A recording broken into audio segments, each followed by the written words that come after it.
Assalamualaikum warahmatullahi wabarakatuh. Perkenalkan, nama saya Rizky Nanda. Saya mahasiswa STEM jurusan Siasat Syariah kelas 6D. Baiklah, pada video kali ini saya akan membahas sedikit tentang tinjauan hukum konstitusi terhadap rencana penghapusan ketentuan presidensial threshold pada pemilu tahun 2024. Adapun tujuan pada video kali ini adalah untuk memenuhi tugas ujian akhir semester Hukum Konstitusi yang diampu oleh Bapak Muhammad Afdal Askar MH. Baiklah, pertama-tama saya akan menjelaskan tentang pengertian dari Presidential Threshold. Presidential Threshold adalah ambang batas perolehan suara yang harus diperoleh oleh partai politik dalam suatu pemilihan umum untuk dapat mengajukan calon presiden. Artinya, presidensial threshold menjadi syarat bagi seseorang untuk dapat mencalonkan diri sebagai presiden atau wakil presiden di pemilihan umum.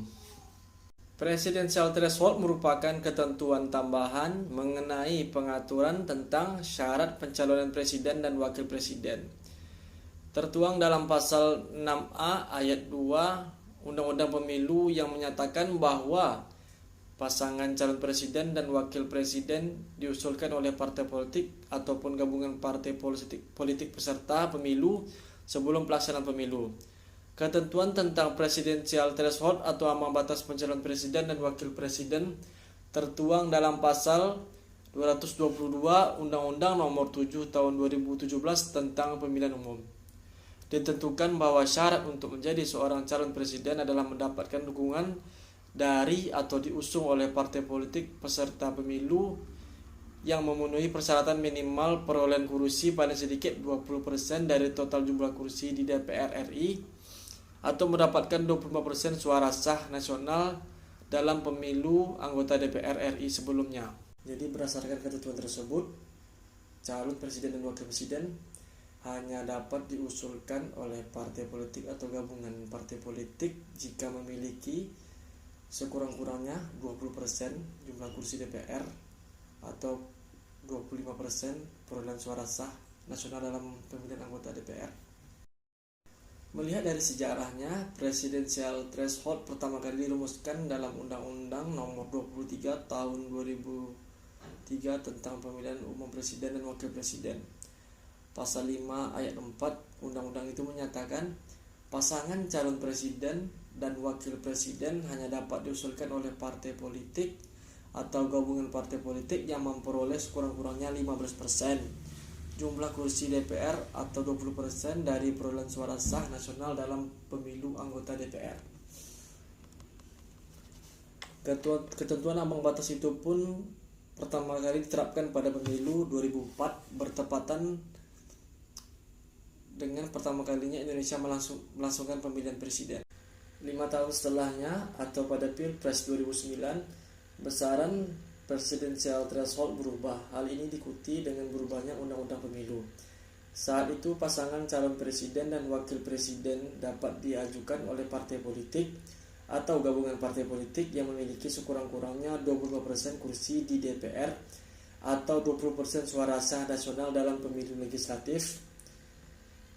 Aturan itu tertuang dalam Undang-Undang Nomor 42 Tahun 2008. Adapun pada Pilpres 2014, besaran presidensial threshold tidak berubah. Pilpres 2014 tetap mengacu pada Undang-Undang Nomor 42 Tahun 2008. Dengan dasar tersebut, pasangan calon presiden dan wakil presiden diajukan oleh partai politik atau gabungan partai politik yang memiliki sekurang-kurangnya 25% kursi di DPR atau 20% suara sah nasional dalam pemilihan legislatif. Pada pemilu tahun 2019, besaran presidensial threshold kembali berubah. Tentang ketentuan ambang batas itu diatur dalam Undang-Undang Nomor 7 Tahun 2017 tentang Pemilihan Umum. Pasal 222 Undang-Undang itu menyebutkan pasangan calon diusulkan oleh partai politik atau gabungan partai politik peserta pemilu yang memenuhi persyaratan perolehan kursi paling sedikit 20% dari jumlah kursi DPR atau memperoleh 25% dari suara sah secara nasional pemilihan legislatif. Kini muncul wacana penghapusan tentang presidensial threshold. Dalam catatan Lembaga Kode Inisiatif sepanjang 2017 sampai 2020 terdapat 14 gugatan kepada MK atas pasal 222 Undang-Undang Pemilu tersebut. Namun tak ada satupun gugatan yang dikabulkan. Lembaga ini telah mencatat bahwa MK telah menolak 5 gugatan dan tidak menerima 9 perkara lainnya. Terakhir, sebanyak 6 gugatan atas penghapusan presidensial threshold langsung ditolak dalam sehari. Terhadap semua permohonan uji materi tersebut, MK menyatakan bahwa permohonan mereka tidak dapat diterima. Dalam pertimbangan putusan itu, setidaknya ada 2 hal pokok yang ditolak oleh MK. Pertama, terkait status para pemohon yang dianggap tidak berkedudukan hukum. Kedua, MK yang menyebut keberadaan pasal 222 Undang-Undang Pemilu akan berkorelasi dengan jumlah pasangan calon presiden dan calon wakil presiden yang akan bertarung dalam pemilu dan beberapa persoalan pemilu lainnya. Sebelumnya, pada Februari tahun 2022, pemohon Ikhwan Mansur Situmeyang yang berprofesi sebagai ASN juga telah melakukan gugatan tentang presidensial threshold. Dalam permohonannya, pemohon mendalilkan bahwa pasal 222 Undang-Undang Pemilu tidak memberikan kesempatan kepada masyarakat untuk memilih sendiri calon pemimpin bangsa, tetapi dihasilkan dari kekuatan partai politik. Alasan lainnya, karena ketentuan presidensial threshold sangat mengancam sistem demokrasi di Indonesia, bahkan dapat membawa Indonesia terjerat politik oligarki. Para pemohon menilai bahwa praktek penerapan presidensial threshold saat ini telah mengganggu jalannya demokrasi dan menciptakan polarisasi di Indonesia karena memangkas jumlah calon presiden. Selain itu, rumusan ketentuan tersebut juga dinilai bertentangan dengan pengaturan hak politik warga negara dalam Undang-Undang 1945. Alasan lainnya, karena ketentuan presidensial threshold sangat mengancam sistem demokrasi di Indonesia, bahkan dapat membawa Indonesia terjerat politik oligarki. Para pemohon menilai bahwa praktek penerapan presidensial threshold saat ini telah mengganggu jalannya demokrasi dan menciptakan polarisasi di Indonesia karena memangkas jumlah calon presiden. Selain itu, rumusan ketentuan tersebut juga dinilai bertentangan dengan pengaturan hak politik warga negara dalam Undang-Undang 1945. Menurut penilaian MK, penerapan presidensial threshold merupakan kebijakan yang lebih demokratis karena tidak akan mengancam eksistensi partai politik dalam mengajukan pasangan calon presiden dan wakil presiden.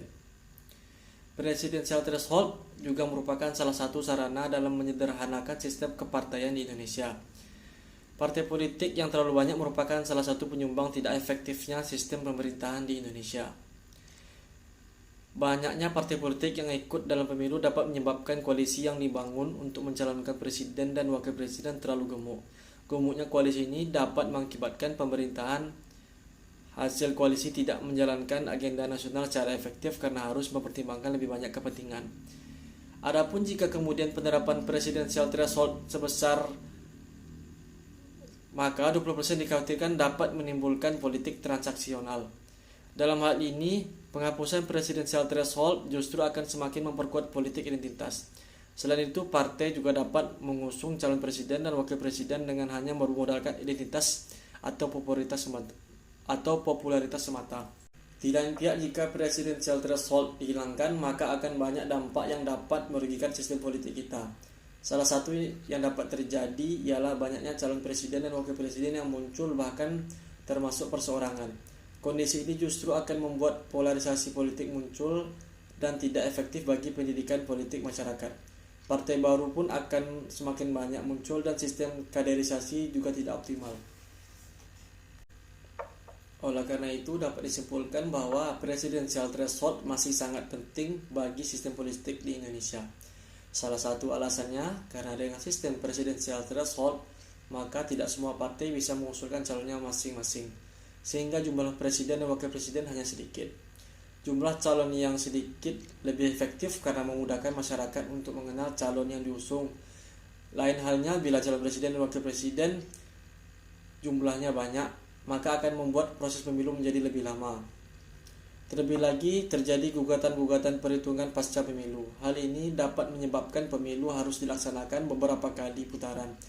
Kondisi demikian dapat menghabiskan sebanyak waktu serta anggaran. Selain itu, kebijakan presidensial threshold juga bisa diasumsikan untuk mendapatkan calon yang berkualitas. Meski demikian, konsep kedaulatan rakyat sangat dijunjung tinggi dalam pengaturan presidensial threshold. Oleh sebab itu, semua pendapat perlu diterima dengan baik. Dalam hal ini, pemerintah juga memberikan wewenang kepada MK untuk membuat putusan.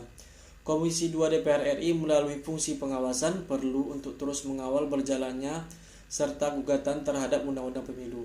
Bila masa mendatang, kebijakan presidensial threshold perlu dievaluasi, maka DPR RI bersama pemerintah perlu membuat kajian mendalam terkait kebijakan presidensial threshold ini. Baiklah, demikian pembahasan tentang wacana penghapusan presidensial threshold. Lebih dan kurang, mohon maaf. Wabillahi taufiq wa hidayah. Assalamualaikum warahmatullahi wabarakatuh.